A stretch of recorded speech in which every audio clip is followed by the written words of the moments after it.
అయితే రీసెంట్గా రేణు దేశాయ్ ఒక ప్రెస్ మీట్ పెట్టింది. ఆ ప్రెస్ మీట్ పెట్టినప్పుడు ఒక యాంకర్ ఉండి నువ్వు ఏసీలో ఉంటావు ఆ, అది ఇది అని చెప్పి యాంకర్ క్వశ్చన్స్ వేసిండు. అసలు అక్కడ ఆమె కుక్కల్ని ప్రేమిస్తుంది, ఆమె ప్రేమని గ్రహించి అంతే. ఏసీలో ఉంటావు నీకేం తెలుసు అది ఇది అని ఉల్టా చాలా రూడ్గా మాట్లాడుతున్నావు. అసలు అట్లా మాట్లాడొద్దు. నువ్వు ఆమె ప్రేమను ఎందుకు గ్రహించట్లేదు? ఒక మూగజీవిని చంపడం తప్ప అని చెప్పి ఆమె మాట్లాడుతుంది. దానివల్ల నా ర్యాపిడ్ రోగాలు వస్తున్నాయి అది ఇది అని ఎక్స్ప్లెయిన్ చేయి. అంతేగాని నీ అంతటికి నువ్వు ఏదో దొరికిరని చెప్పి ఒక సెలబ్రిటీని ఏదో అట్లా చేస్తే హైప్ అయిపోతా అని చెప్పి ఈ రూడ్ ఆఫ్ మా టాకింగ్ బంద్ చేసుకో. నిజంగా అంటే ఎవరో కానీ యాంకర్ నాకు తెలియదు, కానీ అలా మాట్లాడడం పద్ధతి కాదు. ఆమెకి అవసరం ఆ కుక్కల గురించి ఒక మాట చెప్పాలంటే ఆమె ప్రేమని కుక్కలు పాపం కదా మూగజు అలాంటి వాళ్ళు మనుషుల్ని కూడా ప్రేమిస్తారని గ్రహించుకో ఫస్ట్.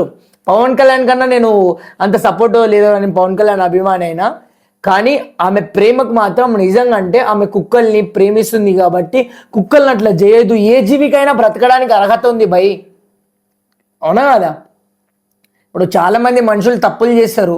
ఒక మనిషి తప్పు చేస్తే ఇంకొక మనిషిని ఆమె మాట్లాడడం కరెక్టే కదా పాయింట్.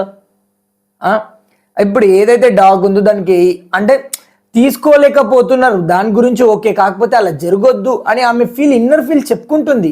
దాని గురించి నువ్వేదో నెగిటివ్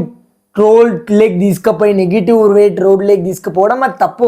నువ్వు అట్లుంటే సమాజంలో కొంతమంది మనం వెళ్తుంటే బైక్ లిఫ్ట్ ఇస్తారు,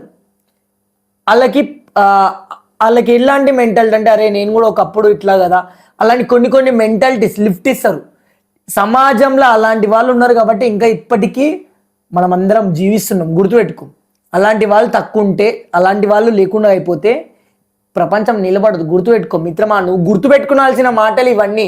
నువ్వు ఏదో దొరికిందని చెప్పి నీ బుద్ధి పుట్టినట్టు ట్రోల్ చేపించి వాడు మాట ఎంతసేపు 2 నిమిషాల మాట్లాడుతుంది. ఏదైనా వెనకలేని 4 ఎన్నైనా మాట్లాడుతుంది. నువ్వు ఎవరికైనా సాయం చేసినావా? నిజంగా కుక్కకు కాదు ఒక మనిషికి సాయం చేసినావా చెప్పు? లేదంటే ఎవరైనా ఏమన్నా అడాప్ట్ చేసుకుంటున్నావా? నువ్వేమన్నా ఎందుకు భయ్యా నువ్వు అవన్నీ మాట్లాడడం? కనీసం నీ నోటి నుంచి వస్తే ఒక ప్రాణిని ప్రాణం తీయడం అది మంచిది కాదు అని చెప్పి ఆమె ఎక్స్ప్లెయిన్ చేసుకుంటుంది, చెప్తుంది, దాని మీద క్లారిటీగా మాట్లాడుతుంది. నువ్వు దాన్ని ఆమె వేవ్ ఆఫ్ తీసుకుపోయి ఆమె కోపం వచ్చేలా రూడ్గా ఆమెని ఆ విధంగా నువ్వు తయారు చేసినావు. ఇలాంటి వాళ్ళు చాలా మంచిది కాదు. పద్ధతి మార్చుకోండి భయ్యా. ఏమైనా రాంగ్ మాట్లాడింటే క్షమించండి, నాకు మంచిగా అనిపించాలి. నువ్వు